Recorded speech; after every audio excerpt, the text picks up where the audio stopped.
Welcome to Jordan teach e learning tutorial. So friends, पहला lecture में हम लोग बताए थे मैथ क्लास 11 जो मैथ है उसका सिलेबस को एनालिसिस किए थे। उसी लेक्चर में हम लोग बताए थे यूनिट 1 जो सेट थ्योरी है उसमें उस चैप्टर को हम लोग डिस्कस करेंगे आज का लेक्चर में। So let's start. सो यहाँ पे हम लोग सेट थ्योरी का डेफिनेशन लिख के रखे हैं। तो ये है हम लोगों का सेट थ्योरी का डेफिनेशन। तो हम लोग पहला बात है सेट थ्योरी, ये है हम लोगों का सेट। तो सेट थ्योरी में सेट होता क्या है, सेट का फंक्शन क्या है, मतलब सेट कैसे लिखते हैं, ये सब हम लोग सीखेंगे इस लेक्चर में। तो पहला बात है सेट थ्योरी में जो सेट होता है, तो सेट को हम लोग पहला बात है एक कैपिटल लेटर से डिनोट करते हैं। जैसे कि ये ए मेरा एक सेट है, इसका इक्वल देके एक कर्ली ब्रैकेट लेते हैं, ऐसा करके कर्ली ब्रैकेट, उसके बाद 1, 2 जैसा लिखे हैं। ये कर्ली ब्रैकेट का अंदर मेरा सेट ऑफ एलिमेंट, जो सेट का एलिमेंट रहता है ये सब रहता है, समझ रहे हैं ना, ये सब सेट का एलिमेंट है, इसको हम लोग बोलते हैं सेट ऑफ एलिमेंट। तो ये हम लोग सेट ऐसा तरह से लिखते हैं, इस तरह का। तो ये हो गया हम लोगों का सेट लिखने का ऑर्डर। तो सेट लिख लिए हम लोग तो पता चल गया हम लोग कैसे लिखते हैं। तो बट यहाँ पे हम लोग कुछ पॉइंट मार्क किए हैं, ये देखिए, 1 well defined unordered collection of element of same types, ये सब क्या है, ये सब है हम लोगों का जो सेट थ्योरी है, सेट थ्योरी का एक प्रॉपर सेट। ये सब अगर सेट के अंदर नहीं रहेगा ना, तो ये सब रूल्स वगैरह फॉलो नहीं करेगा ना, तो हम लोगों का सेट होगा ही नहीं, जो सेट है उस सेट होगा ही नहीं। तो यहाँ पे क्या लिखा है, हम लोगों का पहला पॉइंट है वेल डिफाइंड। आइए भाई, वेल डिफाइंड क्या होता है? तो इसमें हम लोग क्या सोचते हैं, वेल डिफाइंड मतलब होता है, हम बता देते हैं नॉर्मली लैंग्वेज। वेल डिफाइंड मतलब अच्छे से डिफाइन किया हुआ सेट। मतलब हम पकड़ लेते हैं बी, एक सेट ले लिया बी, यहाँ पे बी ले लिया एक, उसके बाद हम क्या बोले थे, कर्ली ब्रैकेट लेना है, कर्ली ब्रैकेट ले लेते हैं, कर्ली ब्रैकेट, उसका अंदर लिख लिया 1 2 ए कमा बी कमा का ये ले लिया। उसके बाद यहाँ पे बंगाली में लेटर ले लेते हैं थोड़ा, ये का खा, ये ऐसा ले लिया हम। तो इसको हम सेट बोल सकते हैं, इसको हम सेट बोल सकते हैं। आप लोग सोचेगा हाँ, इसको तो हम सेट बोल सकते हैं। क्यों बोल सकते हैं? क्योंकि इसका हम आप पहले बताए थे, सर ने हम लोगों को बताया था। पहला बात है कि हम लोग पहले बताए तो सेट को पहला एक कैपिटल लेटर से लिखना होता है, उसके बाद इक्वल देना पड़ता है, उसके बाद कर्ली ब्रैकेट के अंदर जो खुद जो मैंने मन में जो सब है वो सब लिख सकते हैं। तो यहाँ पे तो हम लोग लिख दिया। तो इसमें हम इसको सेट बोल भी सकते हैं और नहीं बोल सकते हैं, क्योंकि इसको भी हम प्रूव करके दिखाते हैं कैसा करके हम इसको सेट बोलेंगे, अगर नहीं बोलेंगे क्या करता है, ये सब हम सब बताते हैं। रुकिए, तो इसको हम वेल डिफाइंड जो पॉइंट नंबर 1 देखे हैं, अगर हमने कोई सेट का अंदर नहीं बोला, मतलब कोई सेट है ना, ये सेट, ये जो मेरा सेट है, ये सेट, इसको हम अगर नहीं बोले जो ये मेरा सेट क्या बोलता है, ये जो सेट है इसको अगर नहीं डिफाइंड किया, डिफाइंड मतलब होता है क्या, अगर लिखेंगे नंबर NUMBER नंबर, उसके बाद क्या होता है इंग्लिश अल्फ़ाबेट, इंग्लिश, उसके बाद इसको रखो हम हिंदी, उसके बाद बंगाली अल्फ़ाबेट। अगर एक सेट का अंदर हम ये डिफाइन कर देते हैं कि हम लोगों को जो एक सेट बनाना है उसमें हम ले सकते हैं एक नंबर, और मतलब एक नंबर का एलिमेंट नंबर ले सकते हैं, और एलिमेंट ऑफ इंग्लिश, हिंदी और बंगाली, तब हम इसको सेट कह सकते हैं। ये जो हम एग्जांपल लिए ना, एग्जांपल 2, ये हम इसको ले सकते हैं, एक सेट है। अगर हम लोग नहीं बताते हैं, ये सब क्राइटेरिया हम लोग नहीं बताते हैं, तो हम लोग नहीं बोल सकते ये हम लोगों का एक सेट है। बेसिक क्लियर हो गया, मतलब ये वेल डिफाइंड वाला हम लोगों का पार्ट क्लियर हो गया। उसके बाद क्या आता है, unordered collection of element. Unordered collection of element मतलब क्या होता है, लिख देते हैं थर्ड पॉइंट करके, सी वाला ले लेते हैं सेट हम, 1 2 3 4 हो गया। उसके बाद हो गया और एक ठो लिख देते हैं 4 3 2 1, इसमें एग्जांपल नंबर 3 कर देते हैं इसको, 4 3 2 हो गया। इसको सेट देते हैं कर्ली ब्रैकेट से। अनऑर्डर लिस्ट मतलब होता है हम लोग सेट इधर से भी लिखे, अगर इधर से भी लिखे, मतलब मेरा मन मर्जी, मेरा जो मन में आता है उस तरफ से हमको सेट में लिखते हैं, बट इसका अंदर कॉमा, देखो हम मिस्टेक कर देते हैं यहाँ पे, कॉमा सब देना पड़ता है, इसको बोलता है अनऑर्डर। उसके बाद हो गया क्या है, एलिमेंट और सेम टाइप। एलिमेंट और सेम टाइप मतलब क्या बोल दिए, तो टाइप को हम डिफाइन करते हैं कैसा करके। ये हो गया हम लोगों का नॉर्मल सेट थ्योरी का जो बेसिक सा फंडा है, बेसिक सा हम लोग। तो क्या बताएं, फिर से हम कैलकुलेट बोल देते हैं। सेट थ्योरी में पहला आता है कैसे करके सेट लिखते हैं हम लोग, पहला पॉइंट हम लोग ये लिए कैसे करके सेट लिखते हैं। दूसरा पॉइंट हम लोगों को, मतलब ये जो हम लोग पॉइंट लिए तीनों पॉइंट डिस्कस कर दिया, ये था हम लोगों का पहला टॉपिक। तो दूसरा टॉपिक हम लोगों का आता है सेट ऑफ ब्रांच, मतलब सेट का जो ब्रांच है उसको आता है, तो सेट ब्रांच, इसका 2 ब्रांच आता है। पहला आता है एम्प्टी सेट, लिख दो, नॉन एम्प्टी सेट। तो इसका एग्जांपल दे देते हैं एक, तो हम एम्प्टी सेट का एक एग्जांपल दे देते हैं। एम्प्टी सेट का एग्जांपल क्या होता है, हम लोग पहले क्या बताए थे, एक एलिमेंट लेना पड़ेगा कैपिटल, उसका बाद कुछ नहीं, उसका अंदर कुछ नहीं रहेगा, इसको बोलते हैं एम्प्टी सेट। और नॉन एम्प्टी सेट क्या होता है, इसका एग्जांपल दे देते हैं एक, तो 1 2 3, मतलब इसका अंदर एलिमेंट रहेगा, इसको बोलता है, क्या बोलता है इसको, नॉन एम्प्टी सेट। उसके बाद इसका 2 ब्रांच होता है, इसका 2 ब्रांच क्या होता है, फाइनाइट और इनफाइनाइट। फाइनाइट और इनफाइनाइट हो गया ना। तो फाइनाइट कैसे करते हैं, फाइनाइट हम लिख दिए ऐसा करके, एक एग्जांपल दे देते हैं फिर से। सेट लिखने का तरीका है, फाइनाइट मतलब 1 2 3 4 5 ब्ला ब्ला, जो सब लिख सकता है, जितना लिख सकता है, इसको बोलता है फाइनाइट। मतलब हम लोग देख सकते हैं। इनफाइनाइट मतलब जो सा हम नहीं गिन सकते, मतलब गिन नहीं सकते वो अलग बात है, नहीं देख पाते हैं। इनफाइनाइट मतलब जो तो होता है, देखो हम दिखा देते हैं, minus infinity dot dot dot -1 0 +1 plus infinity dot dot dot, ये होता है इसका एग्जाम्पल। हो गया ना इनफाइनाइट का, समझ आ गया ना कैसा करके लिखता है इनफाइनाइट और फाइनाइट। इसमें बेसिकली कुछ नहीं है, बेसिक क्लियर करना है, जस्ट हम बता देते हैं, इसमें कुछ काम नहीं आएगा तुम लोगों का। और इनफाइनाइट का 2 ब्रांच आता है, ये MCQ के में भी आ सकता है, तो हम किसी टॉपिक को छोड़ेंगे नहीं, सबको डिटेल्स में पढ़ाएंगे, टेंशन नहीं लेने का। तो ये इनफाइनाइट का 2 ब्रांच आता है, क्या क्या आता है, एक होता है काउंटेबल और दूसरा आता है क्या, अनकाउंटेबल। तो ये हम लोगों का सेट का जो सेकंड पार्ट था वो कंप्लीट हो गया। तो हम लोग थर्ड टॉपिक में आता है। थर्ड टॉपिक क्या है, रिप्रेजेंटेशन ऑफ सेट। रिप्रेजेंटेशन मतलब क्या होता है, कैसे करके हम लोग रिप्रेजेंट करते हैं एक सेट को। तो हम लिख लेते हैं,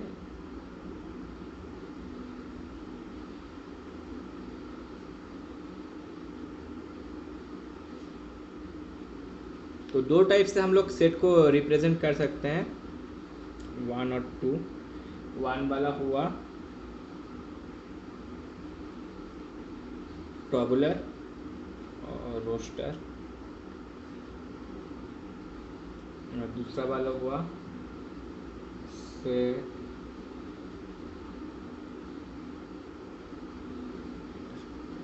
तो ट्रबुलर मतलब क्या होता है और रोस्टर मतलब क्या होता है, हम बता देते हैं। ट्रबुलर मतलब होता है, मतलब set is defined by listing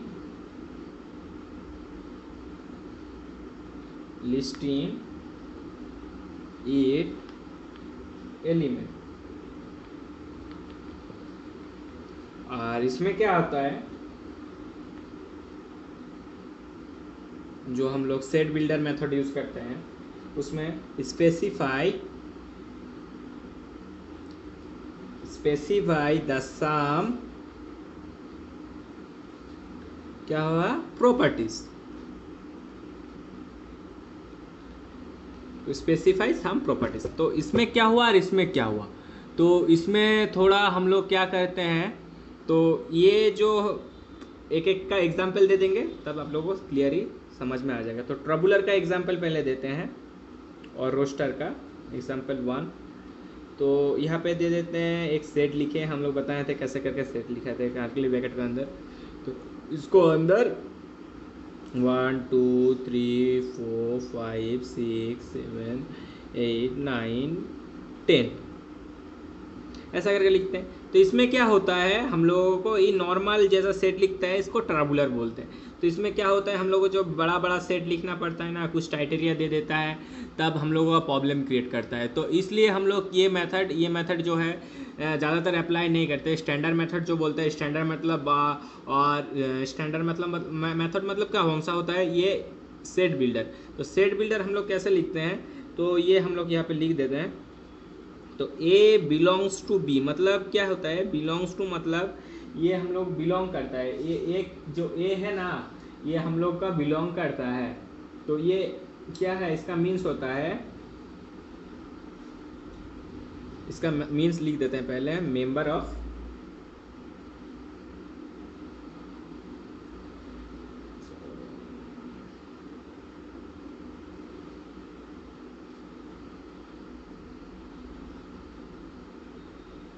element object, जो सब लिख सकते हैं, object of B, member of element और ऑब्जेक्ट ऑफ बी। मतलब जो ए का एलिमेंट है वो मेंबर है, मतलब समझ रहे हैं ना क्या बोल रहे हैं हम, जो मेंबर है उसका ये है। तो इसको हम कैसे करके एग्जाम्पल में लिखते हैं, एग्जाम्पल का डिनोट्स ऐसा होता है, एक हो गया ऐसा, उसके अंदर लिख दिया कोई सेट कैसे लिखेंगे हम लोग, वही सेट हम लोग कैसे लिखेंगे, ऐसा नॉर्मली लिख दिया, उसके बाद ऐसा कर दिया, एक कर्ली ब्रैकेट ले लिया, उसके बाद लिख दिया बी को बी लिख दिया, ऐसा कर दिया, उसके बाद लिख दिया B greater than of 10 B of 9। इसका अंदर इसमें क्या हो गया, ये माइनस दे दिया तब अच्छा होगा। ये हो गया मेरा एक एग्जाम्पल। इसको हम क्या लिख सकते हैं, हम लोग तो ये पता है, मतलब -10 से छोटा नहीं होगा, मतलब क्या हुआ, बी का जो रेंज है वो -10 तक ही होगा, -10 -9 -8 -7 -6 -5 -4 -3 -2 -1 हो गया, 0 तो हो गई। उसके बाद इधर में बी का रेंज कितना हुआ, इसका वजह से हुआ 9 से बड़ा, बी का जितना आएगा 9 से बड़ा, 9 10 11 12 13 14 15 अप टू पॉजिटिव इन्फिनिटी, हो गया ना। तो हम लोग ये अगर सेट में लिखे तो कैसा दिखेगा, ये अगर सेट में लिखेंगे तो आएगा ऐसा करके एक सेट, देखो ऐसा करके -10 9 8 7 6 5 4 3 2 1 0 हो गया।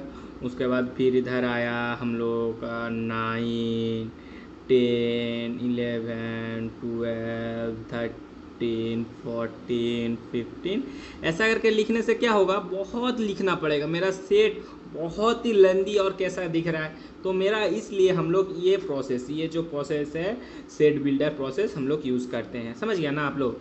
तो ये हो गया ट्रैबुलर और सेट बिल्डर का बेसिक सा फंडा।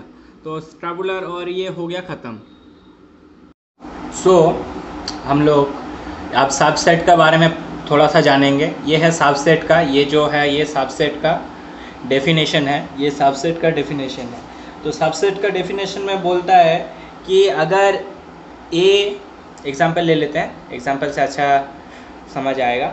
एग्जांपल ले लेते हैं, अगर ए एक सेट है 1 2 3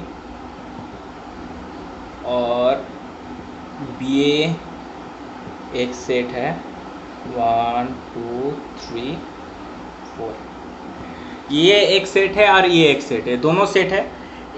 अगर ए सेट का अंदर, मतलब लिख लेते हैं यहाँ पे 1 2 3 हुआ, ये सेट है।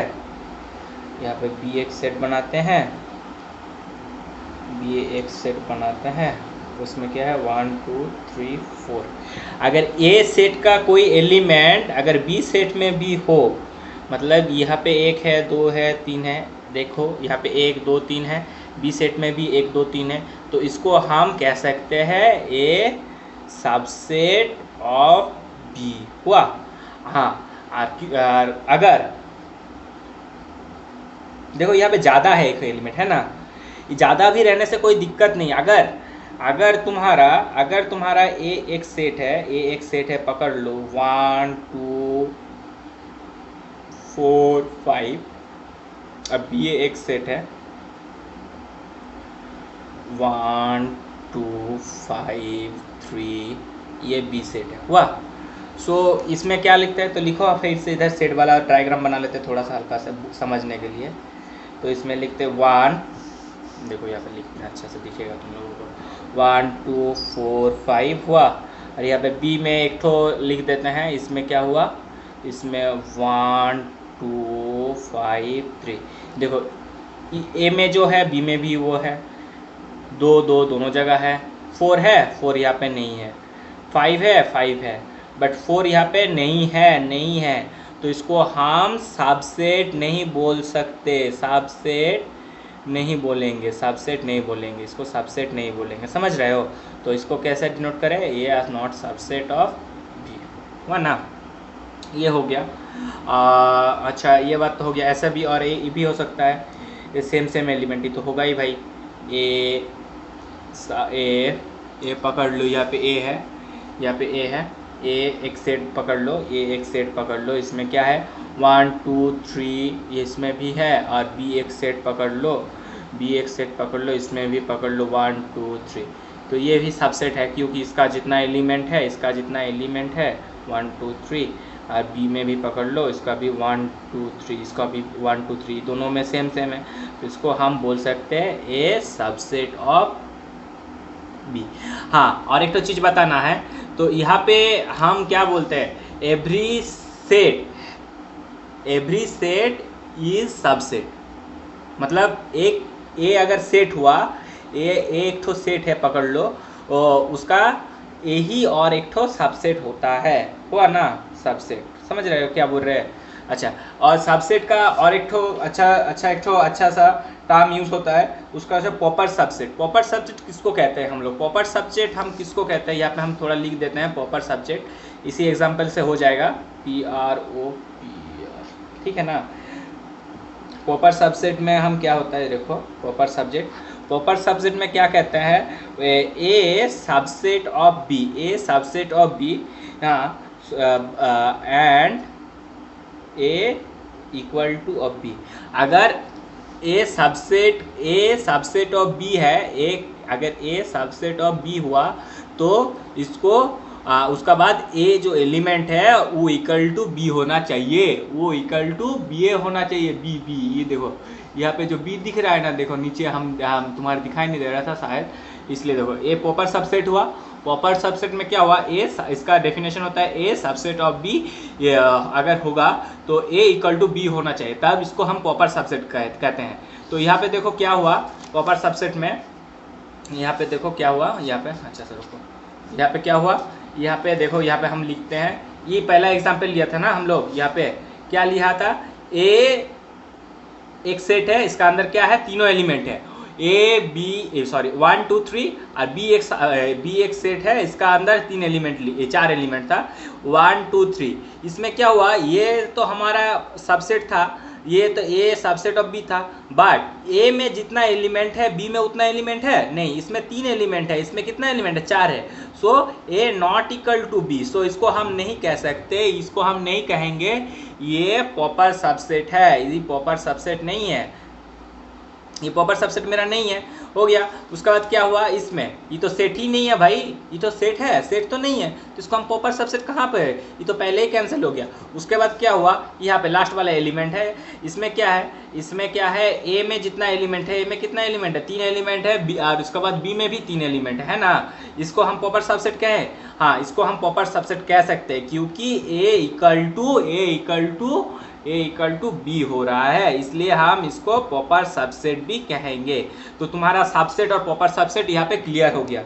और क्या चीज आता है, इसका बाद आता है ट्रांजिटिव और इक्विलेटरली ऑफसेट हुआ। तो ट्रांजिटिव क्या होता है ये हम बताते हैं अभी तुम लोगों को, ट्रांजिटिव क्या होता है पहले लिख देते हैं, ट्रांजिटिव, ठीक है ना। तो पहला वाला जो सबसेट और प्रॉपर सबसेट तुम लोगों को शायद क्लियर हो गया, अगर डाउट होगा तो कमेंट बॉक्स में लिख देना। अच्छा, इस बार हम क्या पढ़ेंगे, ट्रांजिटिव हुआ,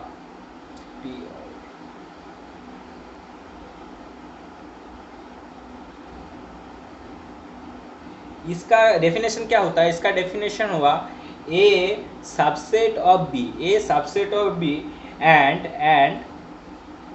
B subset of C, then we say a subset of C, इसको कहते हैं, समझ रहे हो ना। तो एक एग्जांपल ले लेते हैं, एग्जांपल लेने से क्लियर हो जाएगा। तो हम एक सबसेट लेते हैं, सबसेट में एक सेट लेते हैं, पहले ए एक सेट हुआ, ए सेट में लिखते हैं 1 2 3, और बी एक सेट लिया 1 2 3 4 हो गया ना, इसमें लिख लिया। तो इसमें हम और एक सी सेट ले लेते हैं, क्योंकि सी एलिमेंट भी है, तो सी एक सेट लेते हैं, यहाँ पे सी एक सेट लिया, सी में क्या लिखते हैं 1 2 3 4 हो गया ना, और एक ठो एलिमेंट ले लेते हैं 5 हो गया, यहाँ पे सी एक ठो एलिमेंट ले लिया। तो इसका हम देख लेते हैं कैसे करके करता है ये तो ट्रांजिटिव। तो ए लिख लिया, बी लिख लिया हुआ, तो एक ए में क्या चाहिए, ए को पहले हमको प्रूव करना पड़ेगा ए सबसेट ऑफ बी, इसको हम पहले प्रूव करना पड़ेगा ये क्या है या नहीं। तो इसको हम प्रूव करने के लिए 1 2 3 4 इसमें है, सॉरी 3 है, 3 तक है, इसमें क्या है 1 2 3 4 इसमें है, तो ए 1 2 3, हाँ तो मेरा ये सबसेट है, तो ये क्या सबसेट है, तो लिख लिया ये सबसेट है, ये मेरा प्रूव हो गया ना, ये सबसेट है इसलिए यस लिख दिया। उसके बाद बी को भी प्रूव करना पड़ेगा, और किसका साथ, सी के साथ, तो सी का साथ बी को प्रूव करना पड़ेगा। तो बी में क्या एलिमेंट है 1 2 3 4 वो, और सी में क्या है 1 2 3 4 5, तो इसमें भी 4 4 देखो 4 4 सब कुछ है, तो इसको भी हम बोल सकते हैं बी सबसेट ऑफ सी। तो इसको हम तो अकॉर्डिंग टू ट्रांजिटिव हम क्या बोलेंगे, according to transitive A subset of C, according to transitive ये ट्रांजिटिव हो गया, ये मतलब ट्रांजिटिव हो गया, इसको प्रूव लिख देते हैं। हाँ समझ रहे हो ना, एग्जाम्पल देके अच्छा से क्लियरिटी आता है। उसके बाद क्या हुआ, और एक ठो देखो कौन सा ट्रांजिटिव नहीं होता है वो भी एक ठो दिखा देते हैं, क्योंकि तुम लोग एग्जाम में तो ट्रांजिटिव प्रूव करना पड़ता है और नहीं भी करना पड़ता है, तो तुम लोग कंफ्यूज हो जाओगे, इसलिए हम पहले से सब क्लियर करके रख देते हैं। तो और एक ठो एग्जाम्पल ले लेते हैं, एग्जाम्पल में पकड़ लो ए एक सेट है, ए सेट में है 1 2 3 हुआ, उसके बाद बी एक सेट है, बी सेट है 1 2 3 हो गया, और इसको 4 भी डाल दो और सी में डाल दो, सी में एक सेट डाल दो, सी में डाल दो क्या डाल देते हैं पकड़ लो 2 3 4 5 6 ब्ला ब्ला, जितना मतलब जैसा क्वेश्चन के अकॉर्डिंग रहता है, हम तो एग्जांपल ले रहे हैं। तो इसमें क्या हुआ, ए में ए एक तो बना लो, तब डायग्राम बना लेते हैं हम ए का। 1 2 3, बी में क्या है, बी में है 1 2 3 4, 1 2 3 4 और से, तो अब इसमें क्या हुआ, ये 3 3 मैच हो गया, तो इसमें हम बोल देते हैं ये सबसेट ऑफ बी, हुआ ना क्लियर। उसके बाद बी में क्या है, बी को और सी को सबसेट प्रूव करना होगा, तभी तो हम बोल सकेंगे ये सबसेट ऑफ बी। तो बी में क्या हुआ, बी में बी का एलिमेंट बताओ, बी का एलिमेंट क्या है, 1 2 3 4 है, और सी का एलिमेंट क्या है 2 3 4 5 6 है ना। बट 2 से 2 मैच कर रहा है, 3 से 3 मैच कर रहा है, 4 से 4 मैच कर रहा है, बट 1 वाला जो बी में एलिमेंट है वो सी में नहीं है, सी में है, सी में तो नहीं है, तो इसको हम सबसेट नहीं बोल सकेंगे, इसको हम सबसेट नहीं बोल सकेंगे, इसको हम सबसेट बोलेंगे नहीं, इसको हम सबसेट नहीं बोल पाएंगे, तो इसको ए नॉट सबसेट ऑफ सी, हो गया ना प्रूफ। तो इसको हम तब क्या, ए नॉट सबसेट ऑफ क्या हुआ, ए नॉट सबसेट ऑफ सी, हो गया ना। तो तुम्हारा ये ट्रांजिटिव वाला, ये ट्रांजिटिव हो गया। और क्या है, और एक तो चीज़ आता है, वो क्या होता है, वो आता है तुम्हारा इक्विलेटरी सेट, हो ना। इक्विलेटरी सेट होता है, तो इक्विलेटरी सेट आता है, हम लिख देते हैं इक्विलेटरी। देखो ये सब तुमको करना पड़ेगा, अपने से करोगे, जितना करोगे प्रैक्टिस उतना अच्छा होगा, क्योंकि मैथ है ना भाई, प्रैक्टिस करना ही पड़ेगा। देखो अभी तक तुम्हारा जितना हम बोले, जितना पार्ट पढ़ाए हैं, उसमें तुम्हारा मैथ में कहीं पे मतलब डाउट होना नहीं चाहिए, और होगा भी तो कमेंट सेक्शन में ज़रूर बता देना। तो इक्विलेटरी हम लोग को पढ़ना है। तो इक्विलेटरी का डेफिनेशन क्या होता है, A subset of B, A subset of B और बी सबसेट ऑफ ए, मतलब ए को A subset of B, B subset of A, ये दोनों होगा तो तब बोलेंगे ए इक्वल टू बी। समझ रहे हो ना क्या बोले। तो हम लोग एक एग्जांपल देके देख लेते हैं क्या होता है इक्विलेटरी। तो इसमें एग्जांपल दे देता है, ए सेट में पकड़ लेते हैं 1 2 3 4, और बी में पकड़ लेते हैं हम 1 2 3 4, हो गया ना। तो 1 2 3 4 हो गया, 1 2 3 4 हो गया इधर भी। तो हम इसमें ड्रॉ कर लेते हैं। देखो ये ड्रॉ करना बार बार नहीं पड़ता, जब तुम प्रैक्टिस कर लोगे तब तुमको ड्रॉ करना नहीं पड़ेगा बार बार। हाँ, तुम सेट देख के ही पता चल जाएगा तुम्हारा कैसा करके कर रहे हो। तो तुम जस्ट लिख देना यहाँ पे ए सबसेट ऑफ बी, या जो जिसको सबसेट बताना है, जो करना है। तो इसमें देख लो थोड़ा, ये हम बता रहे हैं। तो इसमें 1 भी है, 2 भी है, 3 में भी है, 4 में है। तो देखो ए में जितना एलिमेंट है बी में भी जितना एलिमेंट है, हो गया। तो इसको हम क्या बोलेंगे, ए सबसेट ऑफ बी। पहला टाइटेरिया हमारा फिल हो गया। उसके बाद दूसरा वाला टाइटेरिया क्या प्रूव करना है, बी सबसेट ऑफ सी। ये बी सबसेट ऑफ ए, इसको प्रूव करना है ये है या नहीं। हम देख ले, तो बी पहला एलिमेंट लिख लेते हैं। बी एलिमेंट में क्या है 1 2 3 4, सी में क्या है, ए में क्या है, ए में है तुम्हारा 1 2 3 4। देखो इसमें भी सेम है, इसमें भी तो सेम है मेरा। तो इसको भी हम बोल सकते हैं बी सबसेट और ए। तो ये क्या हो गया, तो ये मेरा बी सबसेट ऑफ ए हो गया। तो हमारा इक्विलेटरी का फॉर्मूला क्या था, इक्विलेटरी का फॉर्मूला था अगर ए सबसेट ऑफ बी हुआ तो बी सबसेट ऑफ ए होना चाहिए, तब हम बोल सकते हैं ए इक्वल टू बी। इसमें मेरा पूरा अभी तक जितना पढ़ाया उससे तुम्हारा ये जो डाउट है, मतलब ये डाउट है तो कमेंट सेक्शन में बता देना जरूर। और ये जितना पढ़ाया हम सबसेट पढ़ाया, क्या क्या पढ़ाया हम पहले वो सब बता देते हैं। देखो हम क्या क्या पढ़ाया आज पढ़ाया तुम्हारा सेट, पहला बात है सेट पढ़ाया, हम तुमको सेट पढ़ाया। दूसरा बात क्या पढ़ाया, सेट का ब्रांच पढ़ाया, हम तुमको ब्रांच पढ़ाया। तीसरा पार्ट क्या पढ़ाया, तीसरा पार्ट पढ़ाया हम कैसे करके सेट लिखते हैं, जो ट्राबुलर मेथड था और क्या था बोलो, ट्राबुलर मेथड और क्या था, सेट बिल्डर मेथड, ये पढ़ाया हम। उसके बाद 4 नंबर पढ़ाया सबसेट पढ़ाया, 5 नंबर पढ़ाया तुम्हारा पॉपर सेट पढ़ा दिया ना। Proper set. उसका बाद पढ़ाया हम क्या, 6 नंबर क्या पढ़ाया, 6 नंबर पढ़ाया 6 नंबर पढ़ाया तुम्हारा क्या, 6 नंबर पढ़ाया ट्रांजिटिव पढ़ाया 6 नंबर। उसका बाद 7 नंबर क्या पढ़ाया, 7 नंबर पढ़ाया हम इक्विलेटरी सेट ऑफसेट। ये सब का अंदर तुम्हारा बोर्ड का अंदर तुम्हारा 7 मार्क्स आएगा। अगर ये कॉन्सेप्ट तुम्हारा क्लियर हो गया, तुम्हारा 7 मार्क्स आज का क्लास से गेन हो गया। सो फ्रेंड्स, आज का वीडियो कैसा लगा थोड़ा बता दो कमेंट करके, और लाइक एंड सब्सक्राइब भी कर दो, और अपना दोस्त को भी ये वीडियो शेयर कर दो। जितना शेयर करोगे, जितना लाइक एंड सब्सक्राइब करोगे, उतना हम लोगों को भी मतलब क्यूरियोसिटी मिलता है ये सब वीडियो बनाने के लिए। So thank you, welcome.